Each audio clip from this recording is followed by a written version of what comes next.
2018 में मध्य प्रदेश में विधानसभा चुनाव हुए थे और कांग्रेस को जीत मिली थी। इस जीत में ज्योतिरादित्य सिंधिया का बड़ा योगदान बताया गया था, क्योंकि उनके प्रभाव वाले ग्वालियर चंबल संभाग में कांग्रेस ने क्लीन स्वीप किया था। यहां की 34 सीटों में से कांग्रेस के खाते में 26 सीटें आई थी। ज्योतिरादित्य सिंधिया उस समय कांग्रेस में थे और पार्टी की ओर से उन्हें स्टार प्रचारक बनाया गया था। इस जीत से उनका पार्टी में कद तो बढ़ा, लेकिन सीएम की कुर्सी कमलनाथ को मिल गई। सिंधिया समर्थकों का दावा था कि जीत ज्योतिरादित्य के चेहरे पर मिली है। यहां तक कि बीजेपी का गढ़ माने जाने वाले ग्वालियर चंबल संभाग में भी सिंधिया के नाम पर कांग्रेस ने क्लीन स्वीप किया है। सिंधिया सीएम नहीं बनाए गए तो वो कांग्रेस से बगावत कर बीजेपी में चले गए, जिसका परिणाम ये हुआ था कि रातों रात मध्य प्रदेश में सत्ता पलट हो गया था और कमलनाथ के हाथ से सत्ता निकलकर शिवराज सिंह चौहान के हाथ में चली गई थी। और सिंधिया का बीजेपी में जाना कांग्रेस के लिए बहुत बड़ा झटका और लॉस माना जा रहा था। इतना ही नहीं, दावा तो यहां तक किया जा रहा था कि अब कांग्रेस ग्वालियर चंबल संभाग में बहुत ज्यादा कमजोर हो जाएगी। लेकिन 2022 नगर निगम के परिणाम तो कुछ और ही कह रहे हैं। परिणाम बता रहे हैं कि सिंधिया के जाने से कांग्रेस को बिल्कुल भी फर्क नहीं पड़ा है। बीजेपी फिर ग्वालियर चंबल रीजन में हार गई है। आखिर क्या है इस हार का कारण? क्या सिंधिया के दावों की पोल खुल गई है?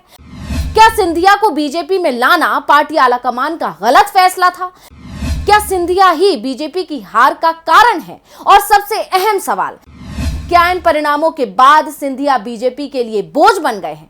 तो दोस्तों, मैं अंशिता श्रीवास्तव हाजिर हूं स्पेशल रिपोर्ट के साथ, जिसमें आज हम इन्हीं सवालों पर करेंगे चर्चा। आइए जानते हैं नगर निगम चुनावों में बीजेपी को लगे इस झटके की वजह और क्या हो सकते हैं इसके परिणाम।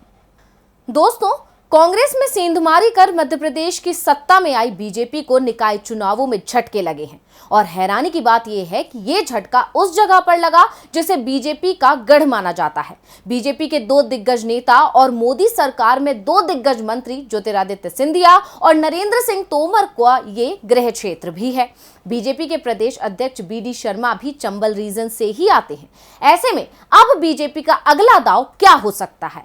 क्या बीजेपी अपने फैसले पर पछता रही है? इन सभी सवालों पर भी करेंगे चर्चा, लेकिन उससे पहले जरा जान लेते हैं कि हाल ही में हुए निकाय चुनाव में ग्वालियर चंबल रीजन के परिणामों में बीजेपी की क्या स्थिति रही। तो आपको बता दें कि बीते दिन 5 निगमों के परिणाम आए थे, उनमें से 3 बीजेपी के हाथ से निकल गई हैं। और इन परिणामों में खास बात यह रही कि केंद्रीय मंत्री नरेंद्र सिंह तोमर के संसदीय क्षेत्र वाले मुरैना में बीजेपी हार गई है। मुरैना को सिंधिया के प्रभाव वाला क्षेत्र भी माना जाता है, यानी इस हार का झटका सिंधिया को भी लगा है। मुरैना से मेयर पद के चुनाव में कांग्रेस प्रत्याशी शारदा राजेंद्र सोलंकी ने 14,600 वोट से जीत हासिल की और उन्होंने भाजपा की मीना जाटव को हरा दिया। और इस परिणाम को मध्य प्रदेश में बीजेपी के लिए दूसरा बड़ा झटका माना जा रहा है, क्योंकि इससे पहले सिंधिया का गढ़ माने जाने वाले ग्वालियर में भी पार्टी को हार का मुंह देखना पड़ा था। ऐसे में अब एक और केंद्रीय मंत्री के गढ़ में हार के बाद सवाल उठना तो लाजमी है और इसी के साथ ही बीजेपी की बेचैनी भी बढ़ गई है। दावे तो यहां तक हो रहे हैं कि अब बीजेपी के अंदर इस बात से हलचल पैदा हो गई है कि क्या सिंधिया पर दांव लगाना उसका सही फैसला था, क्योंकि ग्वालियर में पार्टी की हार ने सिंधिया ने सारे दावों की पोल खोल दी है। क्योंकि सिंधिया ये कहा करते थे कि उनकी वजह से कांग्रेस को ग्वालियर में जीत मिलती आई है, और अगर वाकई ऐसा था तो आज सिंधिया का वो दबदबा दिखाई क्यों नहीं दे रहा है? आज सिंधिया बीजेपी को क्यों नहीं जिता पाए? क्यों सिंधिया के जाने के बाद यहां कांग्रेस पहले से ज्यादा मजबूत हो गई है? ग्वालियर में 57 साल बाद और मुरैना में 18 साल बाद कांग्रेस को जीत मिली है, यानी जब सिंधिया कांग्रेस में थे उस समय भी इन सीटों को नहीं जिता पा रहे थे, और जब बीजेपी में पहुंचे तो बीजेपी को भी नहीं जिता पाए। कांग्रेस की इस जीत ने सिंधिया के दावों को तो खारिज किया ही, साथ ही उन सभी अटकलों को भी खारिज कर दिया जो सिंधिया के बीजेपी में जाने के बाद लग रही थी कि अब कांग्रेस ग्वालियर में बुरी तरह से हार जाएगी। लेकिन इसके उलट कांग्रेस वहां पहले से भी ज्यादा मजबूत हो गई थी और कांग्रेस ने अपना दबदबा कायम रखा है, और कांग्रेस की इसी मजबूती ने बीजेपी की चिंता बढ़ा दी है। ऐसा इसलिए क्योंकि निकाय चुनावों को 2023 विधानसभा चुनाव के सेमीफाइनल के रूप में देखा जा रहा है और चुनाव के जो परिणाम आए उन्होंने ग्वालियर चंबल संभाग में भाजपा की परेशानी बढ़ा दी। अब इस चुनाव का 2023 विधानसभा और 2024 लोकसभा चुनाव पर क्या असर पड़ेगा, इस बारे में भी करेंगे चर्चा। लेकिन उससे पहले ये जानने की कोशिश करते हैं कि आखिर इस हार का कारण क्या है। तो आपको बता दें कि इस हार का कारण बीजेपी के अंदर चल रही खींचतान को माना जा रहा है। ऐसा इसलिए क्योंकि बीजेपी की तरफ से जो भी प्रत्याशी इन दोनों जगह पर उतारे गए वो दोनों ही तोमर समर्थक थे और प्रत्याशियों के चयन में सिंधिया की नहीं चली, जिससे सिंधिया नाराज थे और उन्होंने चुनाव प्रचार में अपनी ताकत नहीं लगाई। यानी सिंधिया की नजरअंदाजी उन्हें पसंद नहीं आई और ये बीजेपी के लिए आगे के चुनावों में भी घातक हो सकती है, क्योंकि अपनी नजरअंदाजी से ही खफा होकर सिंधिया ने कांग्रेस को छोड़कर बीजेपी का दामन थामा था। ऐसे में बीजेपी उनकी आदतों से वाकिफ है और इसलिए 2023 विधानसभा चुनाव में बीजेपी सिंधिया को नाराज करने का रिस्क नहीं लेगी, जिसके लिए हो सकता है कि बीजेपी विधानसभा चुनाव में सिंधिया समर्थकों को ज्यादा तवज्जो दे और अगर ऐसा हुआ तो तोमर नाराज हो सकते हैं। यानी ये खींचतान बीजेपी को भारी पड़ने वाली है और जाहिर है इसका असर 2023 और 2024 दोनों चुनावों पर पड़ेगा। इसके अलावा इन परिणामों ने यह भी बता दिया कि जनता ने 2018 में कांग्रेस को सत्ता में लाकर जो फैसला लिया था, आज भी कांग्रेस की लोकप्रियता मध्य प्रदेश में कम नहीं हुई है और 2023 में एक बार फिर जनता कांग्रेस पर भरोसा जता सकती है, क्योंकि कांग्रेस ही उसकी पहली पसंद थी। लेकिन बीजेपी ने धोखाधड़ी करके मध्य प्रदेश की सत्ता पर कब्जा कर लिया था।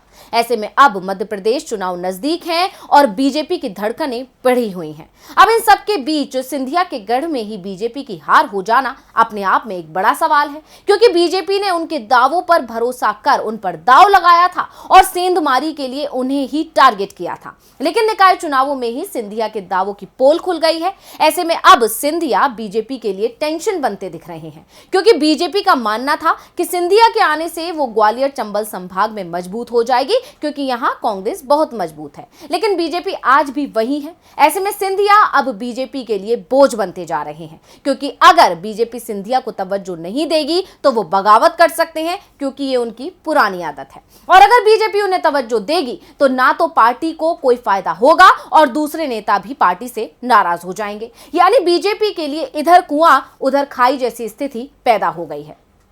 वहीं दूसरी तरफ कांग्रेस के लिए यह परिणाम उम्मीद की किरण है कि 2023 में पार्टी अच्छा प्रदर्शन कर सकती है और यह नतीजा है कांग्रेस की बदली हुई रणनीति का। खासकर पूर्व सीएम कमलनाथ ने जिस तरह से राज्य की कमान अपने हाथ में ली है, ये उसी का परिणाम है, क्योंकि पिछले दिनों मध्य प्रदेश कांग्रेस में बड़ा बदलाव हुआ था, जिसके तहत कमलनाथ ने अध्यक्ष पद अपने पास रखते हुए नेता प्रतिपक्ष का पद डॉक्टर गोविंद सिंह को सौंप दिया था। डॉक्टर गोविंद सिंह को कांग्रेस में सिंधिया का सबसे बड़ा विरोधी माना जाता है और वो भी ग्वालियर चंबल रीजन से ही आते हैं। ऐसे में कांग्रेस ने सिंधिया के खिलाफ उनके ही गढ़ में अपने नेताओं को मजबूत करने की रणनीति अपनाई और इसका असर भी दिखाई दे रहा है। डॉक्टर गोविंद सिंह का असर ग्वालियर और मुरैना दोनों ही जिलों में है। कांग्रेस की ये रणनीति पूरे प्रदेश में ही कामयाब रही है, जिसका नतीजा ये हुआ कि 5 नगर निगम, 40 नगर पालिका और 169 नगर परिषदों में वोटों की गिनती में कांग्रेस दमदार स्थिति में है। मुरैना निगम में 18 साल बाद कांग्रेस ने मेयर पद का चुनाव जीता है। इसके साथ ही रीवा में बड़ा उलटफेर हुआ है। रीवा में 25 साल बाद कांग्रेस का महापौर बना है। साफ है कि बीजेपी मध्य प्रदेश में तेजी से कमजोर पड़ रही है और उसके कब्जे से 7 निगम फिसल गए हैं। इसके साथ ही आज 40 नगर पालिका परिषदों के नतीजे भी घोषित किए गए, जिसमें से बीजेपी को 20 में हार मिली है। पार्टी सिर्फ 20 नगर पालिकाएं ही बचा पाई है, जबकि पहले अधिकांश नगर पालिकाओं पर बीजेपी का ही कब्जा हुआ करता था। कांग्रेस ने 12 नगर पालिकाओं पर कब्जा किया है और 3 पर वो बीजेपी से आगे रही है। निकाय चुनाव के परिणाम बीजेपी के लिए बड़ा झटका माना जा रहा है। पार्टी के अंदर इसे लेकर हलचल भी मची हुई है। खासतौर पर सिंधिया के गढ़ में जिस तरह से बीजेपी की बड़ी हार हुई है, उसने बीजेपी के सामने सवाल खड़े कर दिए हैं कि क्या 2023 के विधानसभा चुनाव में ग्वालियर चंबल रीजन में बीजेपी सिंधिया पर भरोसा कर पाएगी। तो आज की इस स्पेशल रिपोर्ट में बस इतना ही। फिर हाजिर होंगे एक और स्पेशल रिपोर्ट के साथ। नमस्कार।